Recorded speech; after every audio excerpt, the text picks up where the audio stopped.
Man, let me just get straight into it. Because being a Chargers fan right now feels like riding a roller coaster with no seatbelt. One week, I'm feeling like this team can go toe-to-toe with anybody. We're knocking off big-time teams, we're fighting, we're showing grit. And then the next week, I'm staring at the screen wondering what in the world just happened. And now here we are, in the bye week, and I'm sitting here trying to sort through everything going on with this team before the final push. And trust me, there's a lot to talk about. What's up, Chargers fans? Welcome to the NFL Playbook Chargers. If you're new here, don't forget to hit that subscribe button. This channel is all about breaking down everything you need to know about the Bolts. Let me start with something that actually got me fired up, in a good way, the draft talk. Yeah, I know it's early, but I don't care. Anytime I see us linked to a guy who can actually help, my ears perk up. Seeing ESPN's Matt Miller mock Oregon defensive tackle Jamaree Washington to the Chargers at number 22 honestly got me excited. That dude next to Caldwell, two mountain-sized humans clogging the middle, that's the kind of presence we've been missing when teams start gashing us up the gut. You talk about stopping the run, those two standing next to each other is like trying to run through two refrigerators. And with Khalil Mack, Tier Tart, Deshaun Hand, Naquan Jones, and Otito Ogbonnia all set to hit free agency, yeah, the defensive line is gonna need bodies. Washington feels like the kind of pick that actually makes sense. And speaking of things that make sense, man, let me shift to something that genuinely put a smile on my face. Lab McConkey talking about the 2028 Olympics. When he said, "Bring it on, I'm ready for it," and then threw in, "Come on, come get me," that's the kind of confidence I love to see. That's swagger. That's what you want from a guy who's already becoming one of the most exciting players on this team. If he ends up on Team USA in LA of all places, oh man, sign me up. That's the kind of story that just feels right. And honestly, with the way he moves in space, how quick he is, how sudden, yeah, he dominates flag football. But as much fun as that is to talk about, let me get into the part that's been giving all of us headaches, the offensive line. I swear, I don't know if I've seen this much chaos up front since, I can't even remember. Losing Joe Alt for the year, hurt. Losing Rashawn Slater before the season even started, hurt even more. And what we've seen since then, it's been rough. I mean, Austin Deculus allowing 27 pressures and 4 sacks in 5 games. Trevor Penning getting traded for, thrown into the fire, and then benched. That's wild. And Justin Herbert being the most pressure quarterback by a mile? Yeah, that's unacceptable.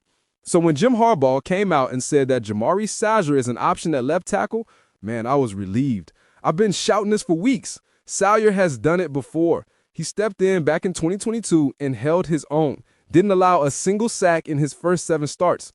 He's steady, he's calm, he's reliable. And reliability is something this line desperately needs. At this point, I don't even care if it slightly hurts the run game. Protect Herbert at all costs.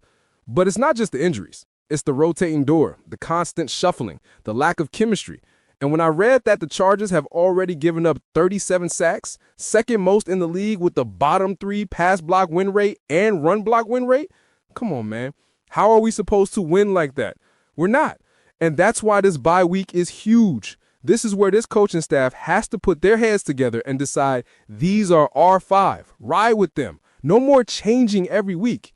And look, while I'm talking about players who need to step up, let me not ignore the fact that some guys are absolutely on the hot seat right now. I'm talking about Bradley Bozeman, Bud Dupree, Zion Johnson, Denzel Perryman. These dudes have to bring it. Bozeman has allowed the most pressures at his position. That's not what you want from your center. He's supposed to be the anchor. Dupree, 1 sack. 1. And I like Dupree, I really do. But when you're opposite Khalil Mack, teams are going to be sliding protection away from you. You got to take advantage of that. Zion Johnson, man, I don't know what happened. 20 pressures allowed already, slipping in his PFF grades, struggling to recognize stunts. That can't keep happening. And Denzel Perryman, look, I love his energy. I love what he brings, but he has to stay healthy and stay consistent. This team needs dudes who can actually stay on the field. And while I'm talking about injuries, let's talk about Omarion Hampton. Because, man, when he went down and then the G. Harris went down, I felt the air leave the room. Losing both of them was brutal. But it sounds like Hampton's close. He's been working on the side, no boot, and Harbaugh said his window should open after the bye. That's huge. We need that burst, that juice, that power. Getting him back in week 32 will be a massive boost. But let me get back to the issues, because as much as I want to be positive, I'm also trying to keep it real. The run defense, man, I don't even know how to describe what we've been watching. In our losses, teams are averaging like 150 rushing yards on us. And the worst part, it's the same thing every time. Teams just run the ball until we break. And we're breaking. Jesse Minter wants to dare teams to run the ball, but at some point, you're not daring them, you're inviting them. You're encouraging it. And guys start freelancing, jumping gaps, abandoning assignments. And once that happens, it's over. Then there's the linebackers, Deion Henley, Denzel Perriman, Troy Dye. It feels like every week someone flashes and someone else struggles. And Henley, man, I feel for him. Losing his brother, fighting through an illness, the guy's been through more in 1 year than most players deal with in their whole career. But he can't do it alone. And the fact that Junior Colson hasn't settled in yet puts even more pressure on the rest of the room. These dudes need this bye week more than anyone. But if I'm being honest with you, the thing that has shocked me the most this year, the collapse of the special teams. I mean, it has been bad, really bad. And that's what makes me so frustrated, because special teams is one of those phases you can control with discipline, effort, and just basic execution. But right now, we're the worst coverage team in the league. Worst. And our returns, don't even get me started. Darius Davis, who was electric last year, just hasn't looked the same. And when I saw Lab McConkey take one to the end zone only for it to get called back because of a penalty, man, that felt like the perfect summary of our season. So close, yet somehow still painful. At this point, I'm all for open competition at returner. Kickoffs, punts, put whoever gives us juice back there. I don't care. And for the love of God, stop taking the ball out of the end zone when it's clearly going to land at the 35. Take the free yards. Take the gift. Stop trying to be a hero every time.